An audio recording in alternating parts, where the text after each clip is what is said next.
I'm so happy to be finally recording today's podcast. Tell them why.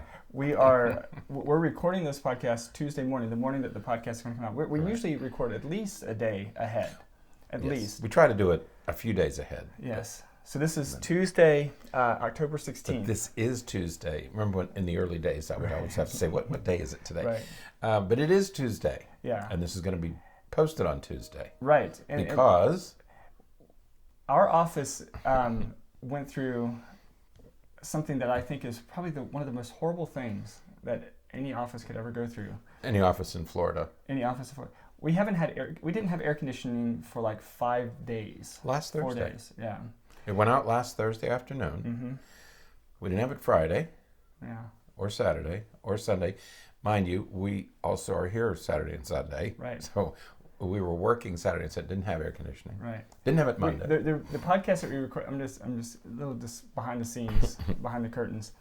On Sunday morning when we recorded for Monday's podcast, Right. Mm-hmm. The podcast that went out yesterday, we were sitting here talking, and if you were watching on YouTube, I don't know if you could tell, I had sweat rolling down my back. There's a backstory here. Normally, Berney man. talks way too much on these podcasts, right? And I'm sitting here thinking, why is he going on and on and on? Sunday, I got revenge. I didn't know I was getting revenge, but I got revenge because I was talking about some point in the podcast, and he was sort of giving me hand signals to stop, which just Sunday was a red letter day for me. It was. He was because he was sweating. And it was just rolling down the spine of my back, and I was like, oh my gosh. And the sweat was rolling down his back, and he couldn't move, he couldn't scratch it, couldn't do anything because he was on camera. And he couldn't say anything until the end of the podcast. And I was so happy that he suffered a little, because he's made me suffer so many times in the past. But that was funny. That was truly funny. It was. You should have heard what he called me after the camera was turned I off. said, you wonderful, wonderful Yes, man. oh boy, oh boy, oh boy. And, I didn't know I was all those things. But then yesterday we were going to record, but we still didn't have the air conditioning person was supposed to be here first thing yesterday morning to fix it, and he came yesterday afternoon after we had seen about 30 patients. Right, we had a very big, all four of us were here, we were all full. We couldn't really cancel the day, there were too many people to call. So there was just no way that we could record yesterday, so that's why we're recording today. Funny. But the funny part about the air conditioning is he came in on Friday, I think. It went out Thursday, and the repairman came in on Friday. This is Florida, you know.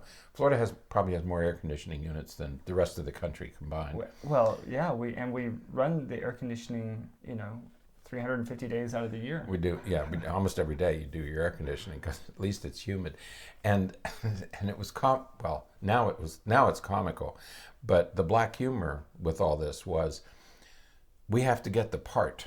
We have to order the part, and I thought we were all laughing because we thought this is Florida.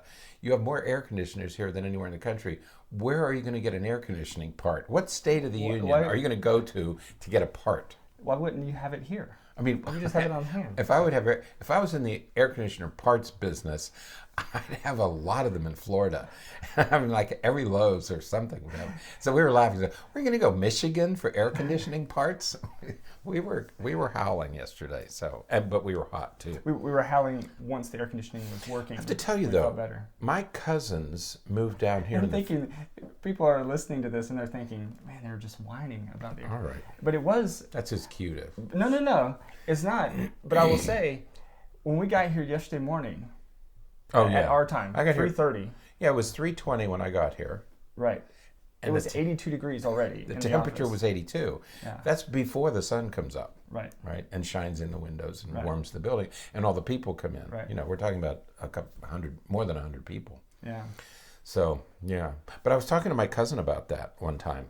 He came in the 50s before air conditioning was widely used, and they went to school and everything. And how did you survive? And he said you got used to the heat, but everything had a musty smell. He said the humidity just kind of overwhelmed everybody. He said the heat and the buildings, like when you changed classes, you went outside and the windows were open, and they were built for that. But he said you eventually got used to the heat. What you didn't ever get used to was the humidity and but he said everybody smelled musty. Right. You know, he said that was a bigger issue, was just the humidity. Yeah, we lived in we've lived in a really old house when my wife and I first got together, and the houses that were from back then were built in such a way that air could move through them so well, and now and they built them up Right. so that air circulated underneath. There was always a crawl space that air could go underneath. Now you build a cement block building that's airtight. Right. You have to air condition it. Absolutely. So Well, anyway, so that's our glad to be back and not sweating, no sweat rolling down our backs. Oh my gosh. So, it was awful. but it's good to be back. It's good to have air conditioning back. Yeah. I'm glad I invented it last night. So, but today we're not talking about air conditioning. We're not talking about those kinds of. But we are talking about one of our favorite topics. Yes, parenting. What kind Helicopter of parenting? Helicopter parenting. Right. Something we've done before. Right. We've talked about helicopter parenting before, but there's a new article out that we wanted to touch on this topic again. So it's from U.S. News and World Report.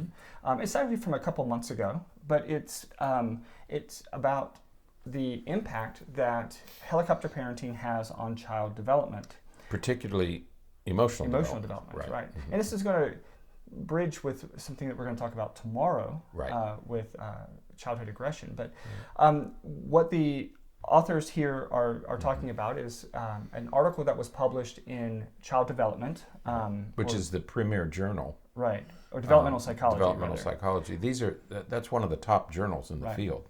So this is a good peer-reviewed journal. Although I say that with a little hesitation this morning, because it was reported that Harvard is going to retract 31 articles by a cardiologist because of fabricated data.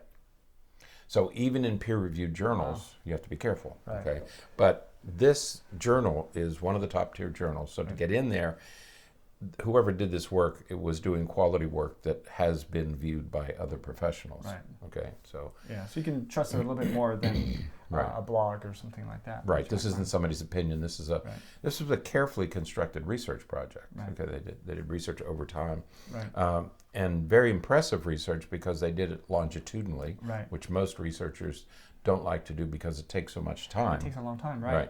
So they looked at parenting styles at the age of 2. When you have a child that's 2 years old, they looked at parenting styles at that time, and then they followed these kids over time, and they found that when a parent is very over-controlling, helicopter parenting, at the age of 2, the child has some emotional and behavioral regulation issues at the age of 5. Right. One of the things that we encourage, the mile-markers of child development at age 5, about the time that a child enters kindergarten, they should be able to clean up their own messes.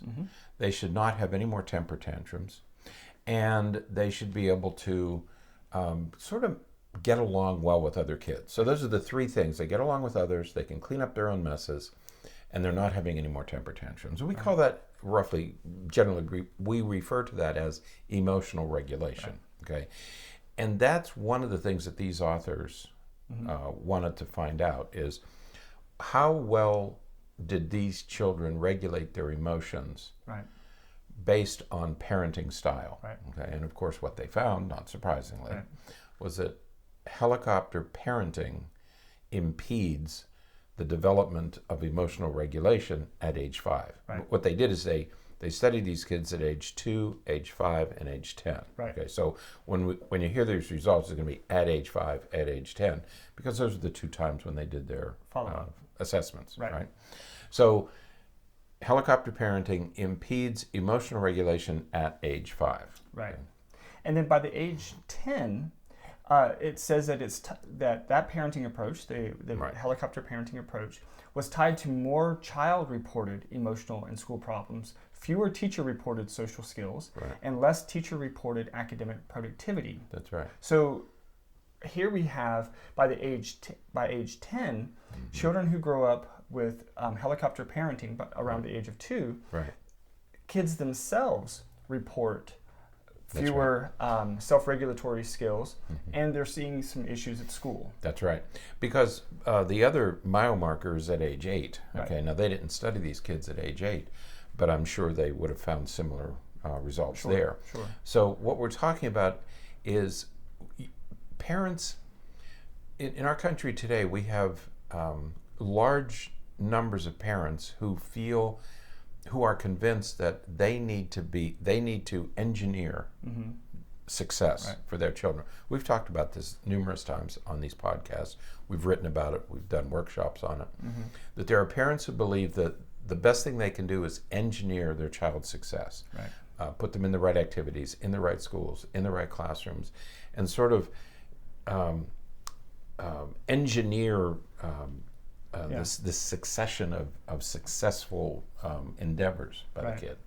And it turns out that that's not a good thing to do, because you rob your child of the opportunity to learn how to do this herself. Okay, and that's the effect of this. Okay. Now, you mentioned the sort of creative way in which they studied this, because they didn't just do a questionnaire or anything like that to assess helicopter parenting. They actually watched the parents interacting with the child at the age of 2, and they found that parents who were over-controlling by telling the child what toy to play with, telling them how to play with it, and telling them what they should do, and just really being controlling during the observation, those were the behaviors that they were looking at. We often refer to this as the Goldilocks and the Three Bears. That famous little nursery rhyme? Fable? I don't know. Child's story about Goldilocks and the Three Bears, and the idea of it's just right, whether it's the chair or the porridge or the bed. So you don't want to neglect your children and just leave them on their own, because they do need some guidance and structure. They need to be put in situations and guided and helped, and you need to assist them, provide some minimal assistance, because you don't want to neglect your children. That's a problem. So what we're talking about are two ends of a continuum. Okay, so you don't want to neglect your child, but you can do as much damage by over-parenting, by being too controlling, by coaching and directing and making choices for them, and this constant effort to make perfect. We talked about perfect last week, and so this other end of the continuum is just as deleterious as neglect. Okay, so somewhere in the middle, you have to get it just right. Okay, so you got to move toward the middle. I'm hoping that they're going to continue following these kids. This study, one of the challenges with longitudinal studies is, as you said, it takes so much time. They started this study back in the mid-90s. So, the data that they're talking about here,